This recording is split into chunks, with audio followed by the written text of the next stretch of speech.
Assalamualaikum dan selamat datang ke Podcast Ulas. Saya hos anda. Macam biasa, sebelum kita mula, jangan lupa untuk share, like dan subscribe ya. Okey, hari ini kita nak kupas satu topik yang sangat-sangat penting untuk masa depan kerjaya kita semua. Dulu kan, kalau dalam resume, kemahiran Microsoft Office tu wajib ada. Wajib, mesti ada. Tapi sekarang, zaman dah lain. Soalan penemu duga pun dah bukan boleh guna Excel tak? Dah tak tanya dah soalan tu. Sekarang soalan dia, sejauh mana anda mahir guna AI? Jadi, perbincangan kita hari ini, kita nak teroka kenapa kemahiran praktikal AI yang lebih dari sekadar buku teks dah jadi satu kewajipan. Tak kiralah anda lepasan SPM ke, diploma atau ijazah. Kita akan rujuk pelbagai sumber, ada dari rawacademyai.com, laporan ISIS Malaysia dan beberapa kertas akademik. Jom kita mulakan. Okey, jom kita terus masuk.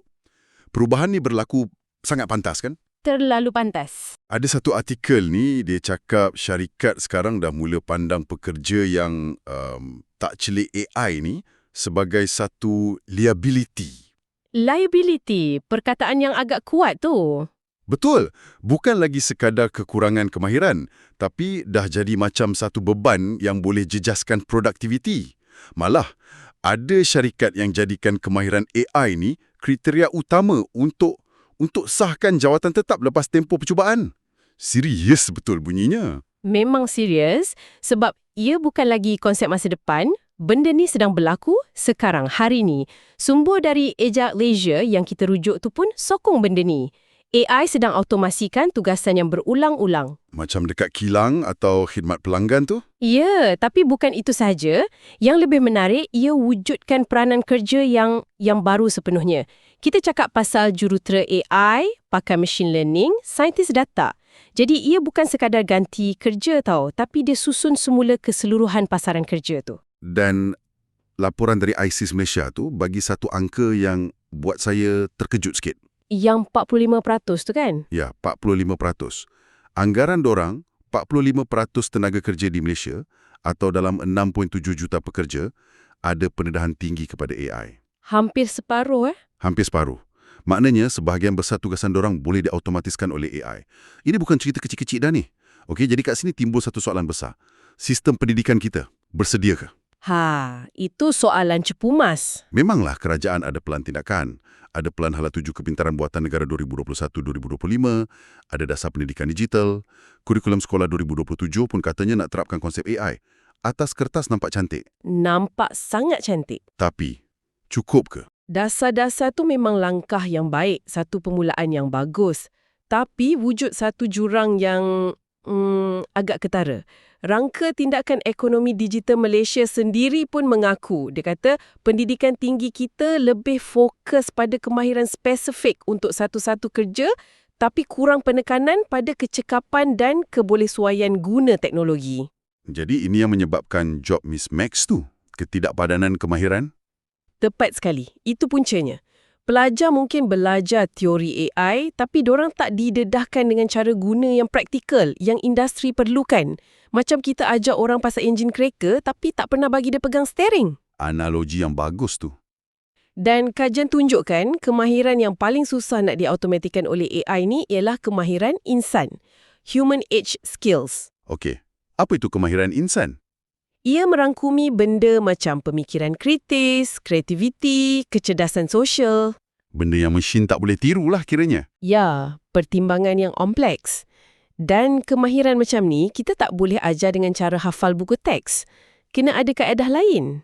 Jadi dekat sinilah peranan jurulatih dari industri jadi sangat kritikal kan? Sangat kritikal. Kita ada sumber dari rawacademyai.com yang nampaknya memang fokus untuk selesaikan masalah ni. Pengasas dia, Syah. Profil dia menarik. Dia bukan sekadar pensyarah di Kolej Teknologi Antarabangsa Cybernetics, KTAC. Tapi dia juga tengah buat sarjana dalam AI di UPSI. Dan dia seorang jurulatih AI bertauliah HRD Corp. Yang bertauliah HRD Corp tu penting. Maksudnya ada satu standard kualiti yang industri iktiraf. Pengalaman dia pun luas. Latih agensi kerajaan macam DBKL, Jabatan Perdana Menteri, universiti macam UPM. Dia nampak kedua-dua melah, akademik dan industri. Pendekatan dia pun disebut sebagai hands-on dan interaktif. Betul. Ada satu contoh menarik dalam kursus dekat Politeknik Nilai. Dia ajar pelajar teknik untuk elak hallucination AI. Hallucination.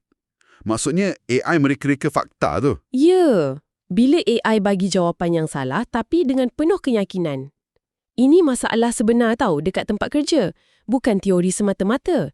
Jadi, dia sediakan pelajar untuk dunia kerja dengan jadikan AI ni macam study buddy. Study buddy. Suka istilah tu. Kawan belajar yang bijak, tapi kita kena pantau. Okey, ini selari dengan apa yang kita bincangkan. Latihan yang ditawarkan tu sangat praktikal. Modul AI for Students dari ROR Academy tu, dia ajar kemahiran macam tukar kandungan video kepada teks. Itu menjimatkan banyak masa. Banyak sangat. Lepas tu, kejuruteraan prompt yang efektif. Kejuruteraan prompt, boleh kita sentuh sikit pasal ni? Sebab ia bukan sekadar type soalan. Silakan. Ia lebih macam kita jadi pengarah. Kita bukan setakat cakap buat, tapi kita bagi arahan yang sangat spesifik pada AI tu. Kita bagi peranan, konteks, format, supaya hasil yang kita dapat tu betul-betul seperti yang kita nak. Ia satu kemahiran, bukan sekadar menaip. Faham. Satu lagi alat yang disebut Gamma AI untuk buat slide pembentangan secara automatik. Dikatakan alternatif yang lebih pantas dan cantik dari PowerPoint atau Canva. Tepat sekali. Latihan macam ni, dia hubungkan terus kemahiran AI dengan kebolehpasaran pelajar tu.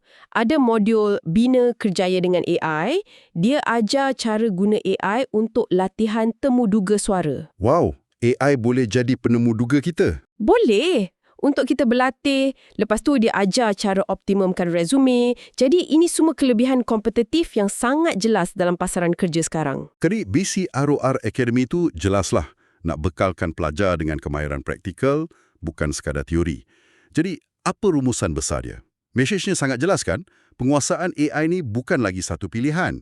Ia dah jadi literasi asas yang baru. Ya, literasi asas yang baru untuk semua pelajar di Malaysia.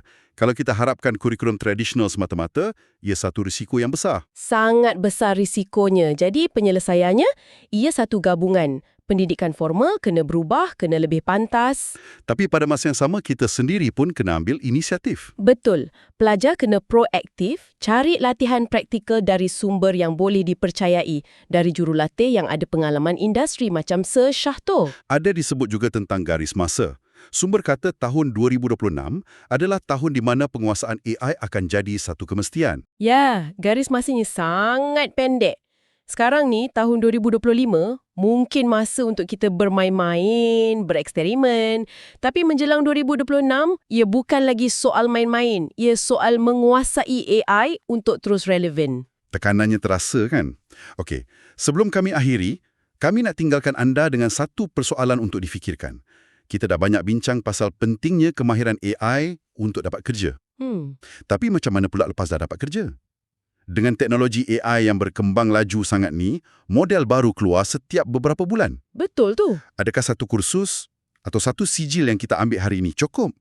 Ataupun, adakah ini sebenarnya menandakan kita semua perlu bersedia untuk satu kitaran pembelajaran dan peningkatan kemahiran yang berterusan seumur hidup?